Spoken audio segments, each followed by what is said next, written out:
Bonjour, bonjour, bienvenue sur Les Deux Rives. Et puisque nous sommes encore dans les temps, visiblement, selon les coutumes, les us et coutumes, je vous souhaite une très belle année 2022, tous mes voeux de bonheur, la santé et de grandes victoires politiques et sociales sur les deux rives, sur la rive latino-américaine et la rive francophone. Voilà.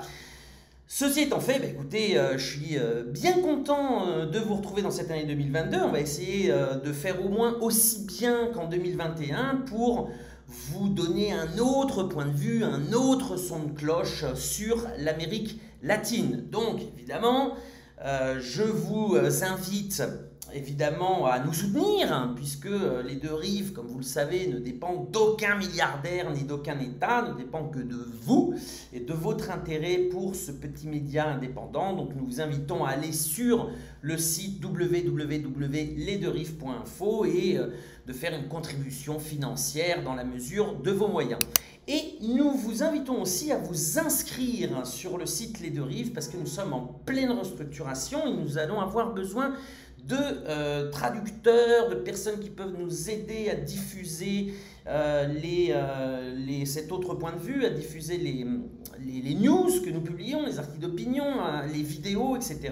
Et si aussi il y a des monteurs parmi vous, évidemment, pour travailler un peu plus en profondeur nos vidéos, évidemment, cela serait d'une grande aide. Donc n'hésitez pas à aller sur le site des Deux Rives pour, évidemment, voir ce qu'on vous propose, cet autre son de cloche, pour contribuer dans la mesure de vos moyens. Et si vous voulez nous filer un petit coup de main, vous inscrire dans l'onglet Rejoignez-nous. L'année 2022 a commencé sur les chapeaux de roue en Amérique latine. Il y a eu déjà plusieurs événements, donc on va parler de ça évidemment tout de suite. Mais juste avant, je voudrais souhaiter bon anniversaire à José Martí, la figure historique tutélaire de la révolution cubaine qui fête ses 169 ans. Donc j'en profite aussi pour saluer tous les Cubains qui nous regardent et tous les gens qui soutiennent la révolution cubaine. Bon anniversaire José Martí. Voilà, hasta la victoria siempre. Nous allons commencer sans plus attendre. Aujourd'hui, nous allons parler de 3 pays. Nous allons parler de l'Argentine, du Honduras et du Venezuela. Mais on va commencer en Argentine, donc, puisque le gouvernement argentin a trouvé un accord, un nouvel accord avec le FMI dans le paiement de sa dette. Alors là, on va revenir un petit peu en arrière. Je vous invite à aller sur notre chaîne YouTube et sur la partie Web TV des Deux Rives. Nous avions fait une interview il y a maintenant quelques années, et oui, cela commence à se compter en années, les Deux Rives commencent à grandir, du politologue argentin Atilio Borón, qui avait notamment touché le problème de la dette contractée par l'ancien président ultralibéral Mauricio Macri et qui s'élève à 45 milliards de dollars. C'était le prêt du FMI le plus important accordé dans son histoire. Et évidemment, le gouvernement argentin, les pieds et poings liés, et plus que ça, puisqu'il devait payer une échéance de cette dette au 1er février, notamment de 1 milliard de dollars. Alors, il se trouve que l'Argentine n'a pas les moyens, n'a pas les devises pour payer cette somme. Donc évidemment, il y a eu des discussions entre le Fonds monétaire international et le gouvernement argentin pour essayer de trouver une solution. Ils sont tombés donc sur un accord et donc le FMI va prêter de l'argent à l'Argentine pour qu'elle rembourse son prêt au FMI. Mais c'est pas la peine de la refaire.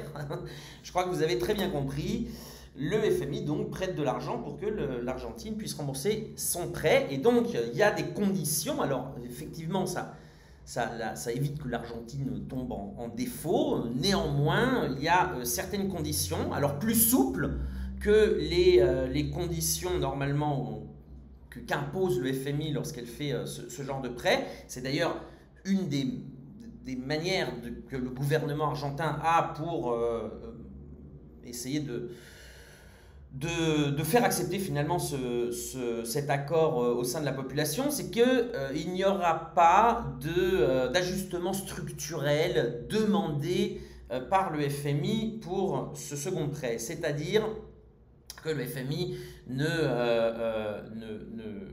n'a pas prêté cet argent en conditionnant avec réduire le nombre de fonctionnaires, privatiser les entreprises publiques, etc., etc. Donc voilà, ça c'est on va dire, un nœud hein, dans les relations avec le FMI. Néanmoins,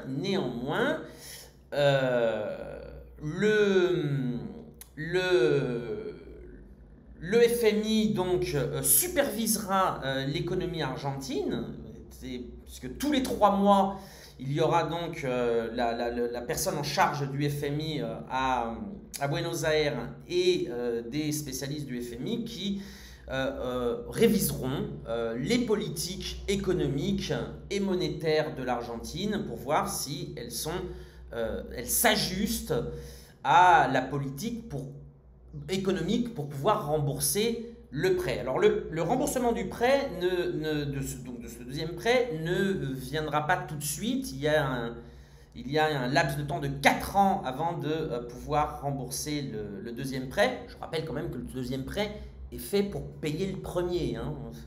Donc évidemment, le deuxième, les remboursements arriveront plus tard, notamment après les prochaines élections.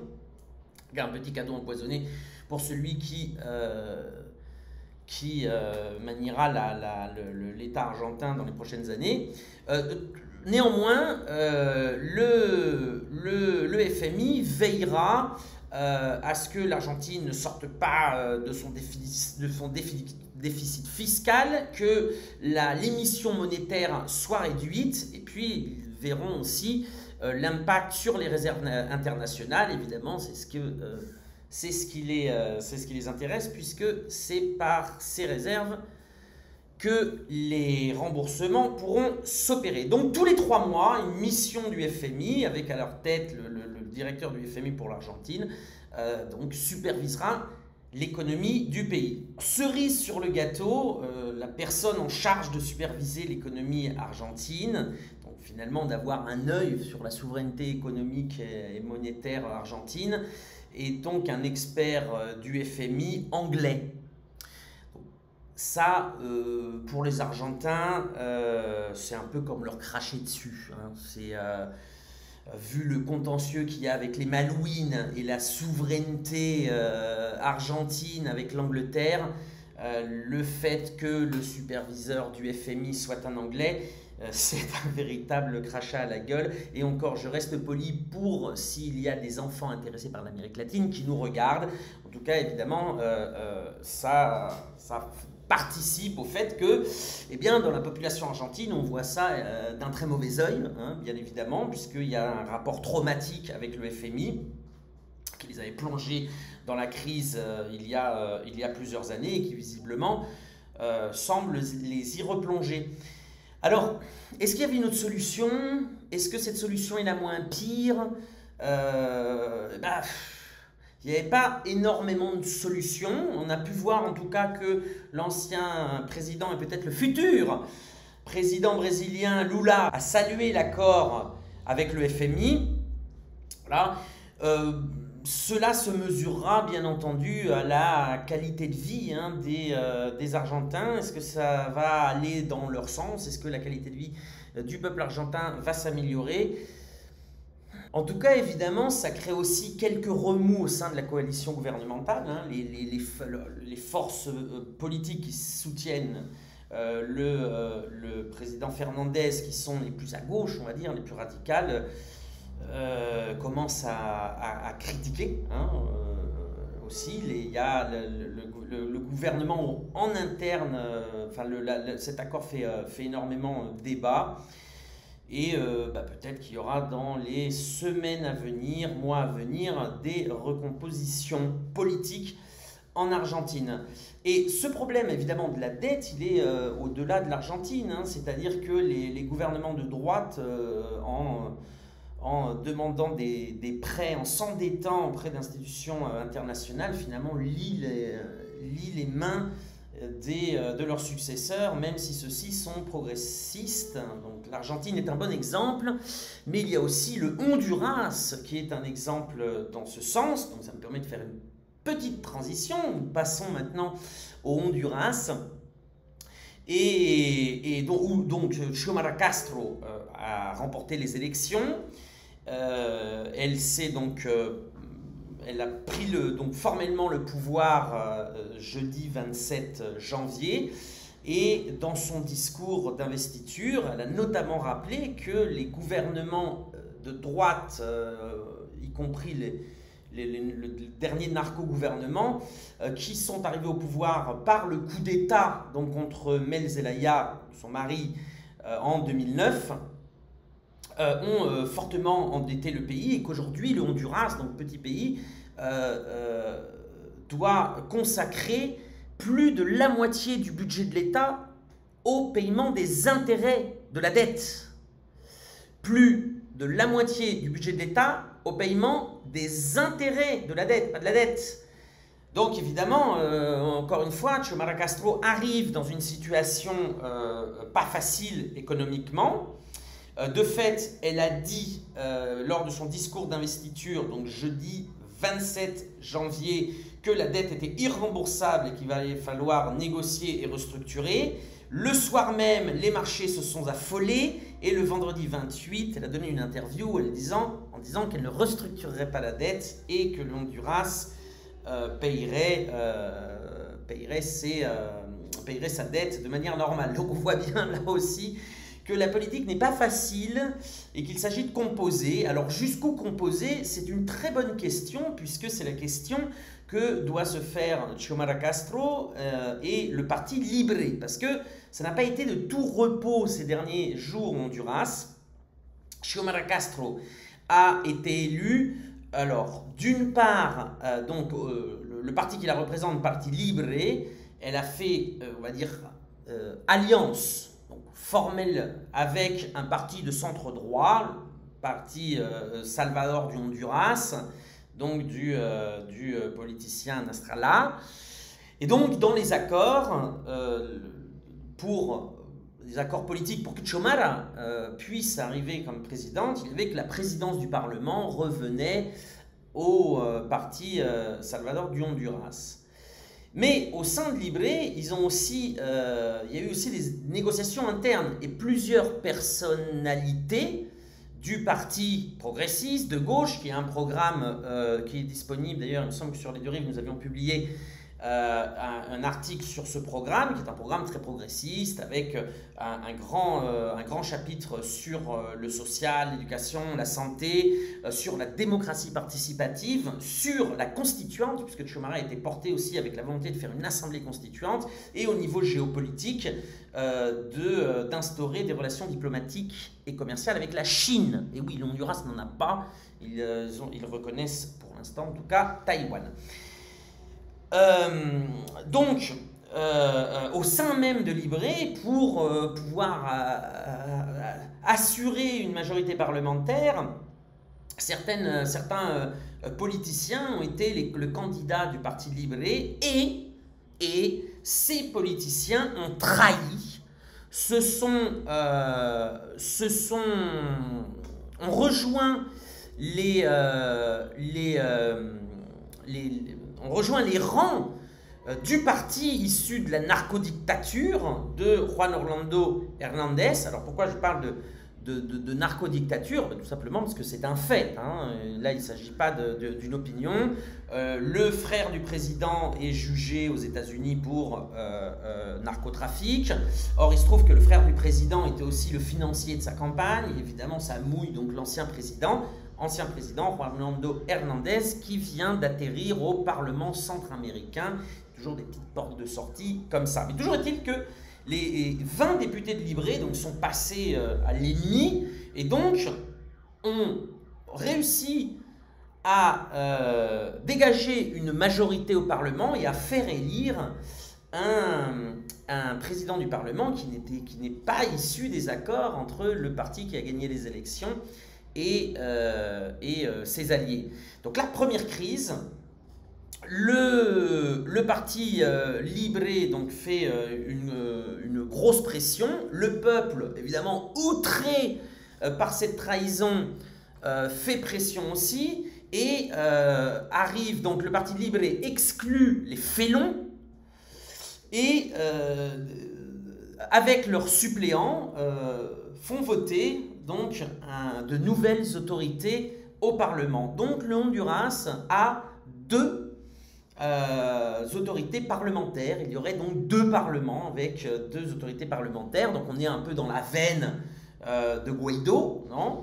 Et le problème n'est absolument pas résolu. Alors, il n'est pas résolu d'une part parce que le journal officiel qui devait sortir avec la proclamation du président issu des félons et des partis de la droite n'a pas pu être publié, puisque les syndicats d'ouvriers de l'imprimerie nationale ont bloqué l'impression du journal officiel. Donc on est dans une situation complètement ubuesque. Il y a quelques jours, le 26 janvier, je discutais justement avec une amie hondurienne issue des mouvements sociaux et qui est membre du Parti Libre, et qui me disait que voilà, que ça serve un peu de leçon aux dirigeants de Libre et qu'ils propulsent ou mettent en avant une génération de relève qui avait 15 ans lors du coup d'État et qui a milité l'essentiel de son temps dans la résistance. Et il y a de très bons cadres, jeunes. Et donc c'est un peu l'aspiration aussi de la base, non, d'une certaine rénovation. Or il se trouve que quelques heures après avoir raccroché, Xiomara Castro, très pragmatique, recevait donc le chef des félons pour l'inviter dans son gouvernement, lui donner un poste ministériel et essayer de débloquer cette situation qui menace l'institutionnalité du pays.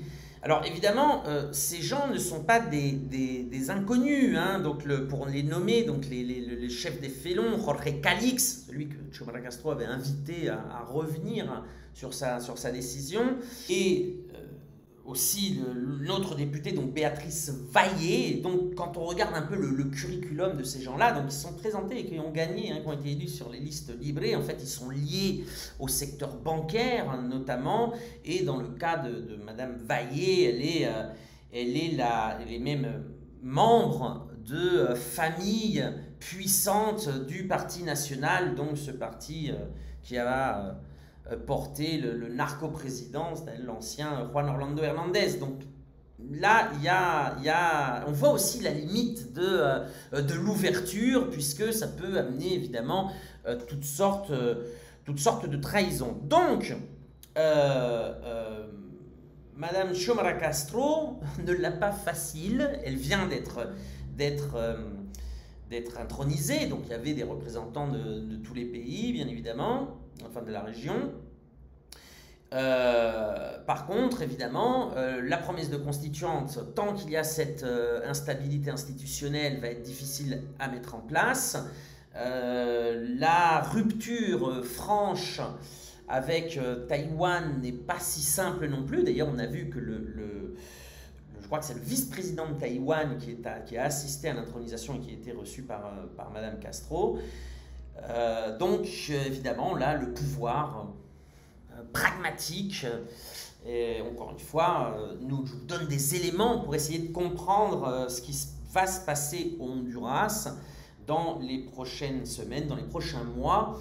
La situation, évidemment, n'est pas si simple, malgré la victoire d'un parti progressiste qui a aussi des militants forgés dans la lutte et la résistance contre une dictature qui les a massacrés pendant 12 ans et qui a qui a fait s'enquister les mafias du narcotrafic au sein de l'appareil d'État. Voilà. Alors, sans transition, nous allons passer maintenant au Venezuela, parce qu'il y a eu un truc assez rigolo qui s'est passé. C'est toujours toujours intéressant. Ce qui se passe au Venezuela, on ne s'ennuie jamais. Alors qu'on ne s'ennuie jamais en Amérique latine en règle générale, parce que avec le Honduras, alors l'Argentine c'est un peu plus tragique, mais le Honduras, je peux vous assurer que ces derniers jours, on ne s'est pas ennuyé. Alors au Venezuela, le mandat de Nicolás Maduro arrivait à mi-mandat, le 10 janvier 2022, puisqu'il a été élu en 2018. Et donc, selon la constitution de la République bolivarienne du Venezuela, c'est le moment où on peut, c'est l'opposition, c'est le peuple le décide, d'engager le processus pour un référendum révocatoire. Nous ne sommes pas contents de notre dirigeant, nous engageons un processus de référendum révocatoire. Si le dirigeant le perd, eh ben, il s'en va et il y a de nouvelles élections. Pour une dictature, quand même, c'est pas mal, ce genre de processus-là. C'est le RIC, évidemment. C'est une partie du RIC, mais les autres parties du RIC sont aussi dans la constitution vénézuélienne.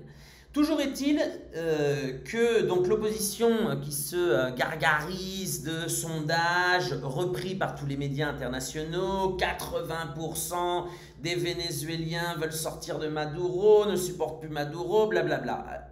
Là, le Conseil national électoral a dit, très bien, nous allons donc disposer de points dans les rues, sur les places du pays, pour que l'opposition puisse venir, ou les membres de l'opposition, ou les gens qui ne supportent pas Maduro puissent venir signer, mettre leur nom, et si 20% du corps électoral décide d'engager un référendum révocatoire, eh ben, le CNE, les autorités électorales auront, il me semble que c'est 6 mois pour organiser ce référendum. Donc voilà, donc l'objectif était très simple. 20% du corps électoral, c'est quand même simple s'il y a 80% des gens qui détestent Maduro. Eh bien, ils n'ont pas réussi, mais c'est même pire que ça. Ils n'ont pas eu 20% des inscrits. Ils en ont eu 1,1% des inscrits. Il y a eu à peine 45 000 personnes qui s'est déplacées pour aller signer et pour un référendum révocatoire. Donc, eh ben, il n'y aura pas de référendum révocatoire. Prochaines élections en 2024. Alors là, d'ailleurs, on a assisté à des trucs très rigolos entre l'opposition, puisque on a entendu Guaido dire il faut un candidat unique pour 2024. Alors évidemment, toute la frange la plus radicale, y compris ses partisans, lui sont tombés dessus. Mais comment ça, un candidat unique pour 2024 si c'est toi le président?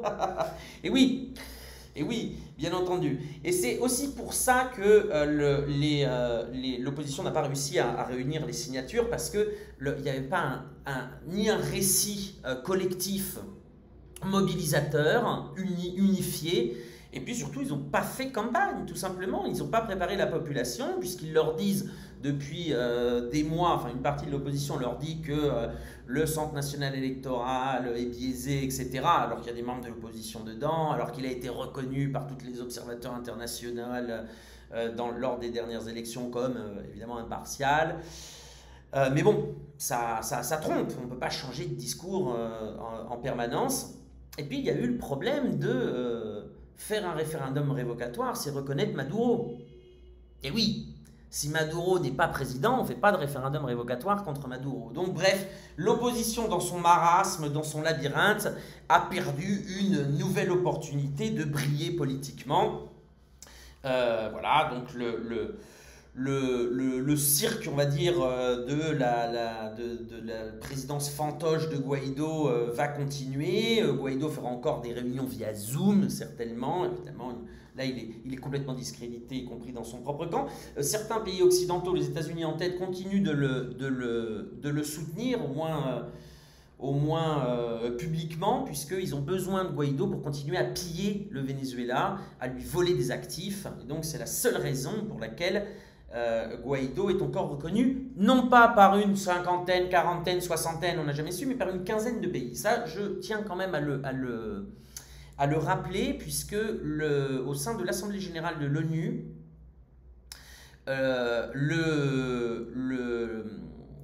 l'ambassadeur donc de la République bolivarienne du Venezuela, et de son seule autorité légitime, donc Nicolas Maduro, a présenté ses lettres de créance qui ont été acceptées par tous les pays de l'ONU, sauf une quinzaine de pays. Voilà, donc voilà. Quand on vous dit il est reconnu par la communauté internationale, non, pas du tout. Pas du tout. Par les États-Unis et une quinzaine de pays, avec très peu de pays européens d'ailleurs, soit dit en passant. Voilà, donc le Venezuela aura aussi de grands défis hein, sur l'année qui vient, nous y reviendrons. Et puis, je vais m'arrêter là, je vais faire assez court pour une fois, donc je vous souhaite une très belle journée, je vous souhaite une très belle année 2022. N'oubliez pas de nous suivre sur lesdeuxrives.info et à très bientôt.